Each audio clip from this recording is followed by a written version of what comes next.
he that I release unto you? They said, Barabbas. Pilate said unto them, What shall I do then with Jesus, which is called Christ? They all say unto him, Let him be crucified. And the governor said, Why? What evil had he done? But they cried out the more, saying, Let him be crucified.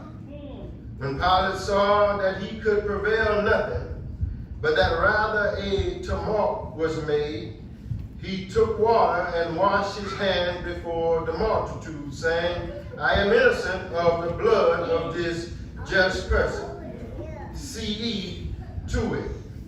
Then answered all the people and said, His blood be upon us and upon our children. Then released he Barabbas unto them, and when he had scourged Jesus, he delivered him to be crucified. Amen. Amen. You may be seated. Who was Barabbas really? Who was Barabbas really? Barabbas is a cloudy figure from a biblical aspect that is not much known of him throughout the Bible. Yet we know a few key things about him. One is that he lived around the same time as Jesus of Nazareth. Two, he was, like Jesus, a revolutionary. Three, he was released from prison around the same time Jesus or Yeshua was sentenced to death. Beyond that, we don't really know anything about him. But I would like you to know that there was much more to the Barabbas story than meets the eye. For Barabbas was an important, if not, he was a gravely important figure in the New Testament. This story is so significant, it encompasses such a power that many historical scholars and theologians now contest that such an event was even real. While historically we have no known record or proof in Roman or Jewish writings of a custom ever being called paschal pardon, where a Roman authority would be authorized to release not only a prisoner, but as Matthew calls him, a notorious prisoner who had been arrested not just for murder, but he was found in a riot or an insurrection, and he was accused of not just killing any old person, but he was accused of killing Roman soldiers. He said, ain't no way Pilate could release a man like that. There is no way a Roman would release a prisoner that was accused of killing Roman authority. So they say that this had to have been a fictitious story placed in the Bible. Why was he just a biblical character, or was he really indeed real? Was he really a revolutionary? You may not know this, but Barabbas had a similar story to Christ. For in the earlier manuscripts, he was not mentioned as Barabbas, but yet he was mentioned in the earlier manuscripts. He was called Jesus Barabbas. For that was a common name in those days. There are people today named Jesus. Not only was he likely called by the same name, not only was he also a revolutionary, but he was also a prisoner. Now, the difference between the two was that one of them was actually guilty of the crime that they were accused of. On the one hand, Barabbas, whom the people loved, was guilty, and Jesus, whom the people loved, was innocent. On the one hand, Barabbas was accused of taking a man's life, but Jesus was accused of giving a man's life. On the one hand, Barabbas was concerned with freeing the Jews from Roman oppression, but on the other hand, Jesus was concerned with freeing the Jews from the oppression of sin itself. For Jesus beckoned the Jews to feed the enemy, whereas Barabbas said, if you saw the enemy down, you should finish the job. For in all generations, we find these similarities. For just a few decades ago, we witnessed something similar in Martin and Malcolm. Both were loved respectively in their own right, but one spoke wholeheartedly of a love approach. And let's understand the opposing sides, and let's sing and let's march.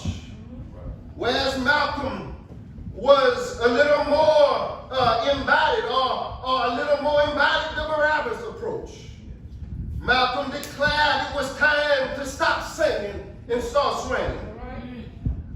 This was the Barabbas approach.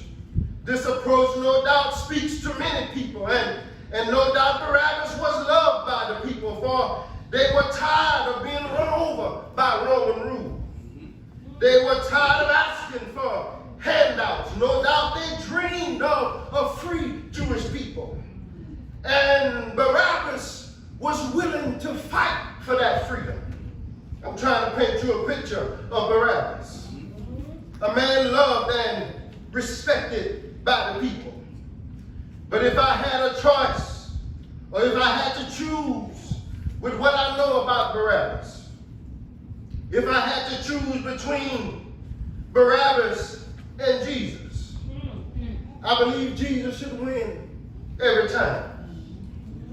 For I've searched, and yet I haven't seen anywhere where Barabbas started a feeding program. All right. With no resources and no money. Had to use his friends as waiters to help feed hungry thousands. I haven't found anywhere where Barabbas did that. I haven't found that one place where Barabbas claimed that he was at one with God. You may not know who Barabbas really was, but I'm trying to tell you here, Barabbas, his fate was sealed. He had been caught, tried, and convicted, and sentenced to death. From the way the Bible tells it, that the only way he was let go was because he found himself in a peculiar situation where his name got mentioned in the same sentence with Jesus. You mean to tell me that Barabbas was guilty? You mean to tell me that Barabbas was deserving? You mean to tell me that Barabbas, his punishment was justified? And yet, because his name was mentioned in the same sentence with Jesus, he was let go. Because Jesus took the punishment, Barabbas got off. I got a question for you. Was Barabbas just a lucky man? Or was it more to the story? The only answer that I can have, now that I'm looking out into the world today, looking out into the present culture, the question I have is, who was Barabbas really? I do believe that Barabbas was a real man. I do not believe the story that Barabbas was simply made up. But I do believe that there was more to the release of Barabbas than what we found to meet the eye in the last 2,000 years. How is it that the world would choose a criminal over Jesus? How is it that a murderer would be let go? How is it that a sinner would be released with a chance to start over with all charges dropped. And an innocent Jesus be led to Calvary. I asked, who was this Barabbas? I often look at the world, and as I've looked at this crowd, who chose Barabbas? With what all the Lord has done for us. Well, all right. We would rather follow after the world than follow after Jesus. We would rather go to the blues concerts and go broke than come to the Lord's house and put up $10. I'm not saying Barabbas was a bad man. I'm just saying that he was not Jesus. I'm not saying that the choices you're making are bad choices. But what I'm asking is, are they godly choices? I don't believe that Barabbas really understood the gravity of what was happening to him that day. But with all his sins, yet with all his blemishes, yet in such an imperfect state, Jesus' life would be taken in exchange for his. Now, I'm asking you if you could tell me who Barabbas really was. I know that you might not have the answer, but I'd like to stop by Lily's Iron this morning. And I'd like to share with you who I found out who Barabbas really was. Deacon Nathaniel Hickman. Why, you are Barabbas. Young Hickman sat right beside him. I want you to know that you are Barabbas. Deacon Harris sitting over there this Resurrection Sunday. I can't exempt you now. I want you to know that you are Barabbas. Sister Ella, I see you sitting behind me. You may say, Kato, don't play with me.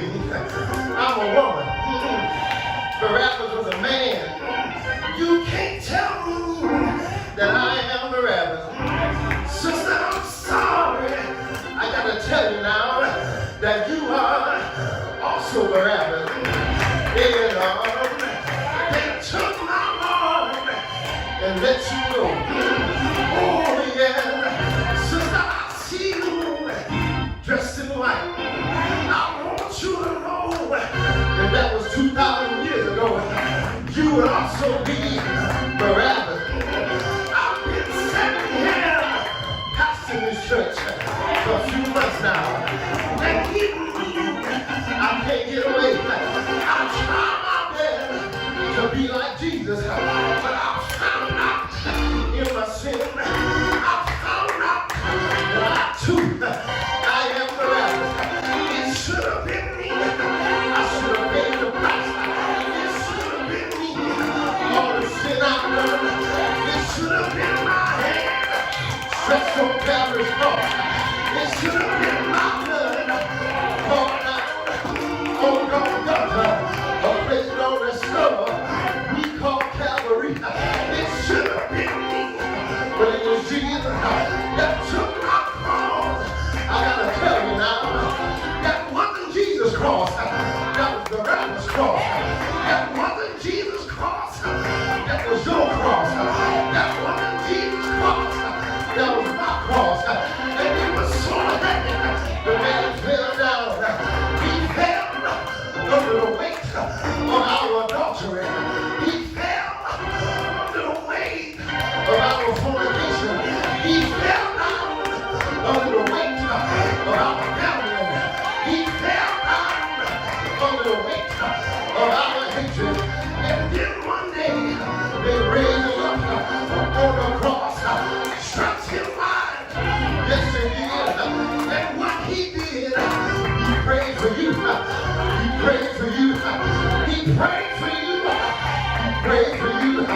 that Pilate used a few words that part Barabbas in life, but only Jesus part the soul. He looked around and saw a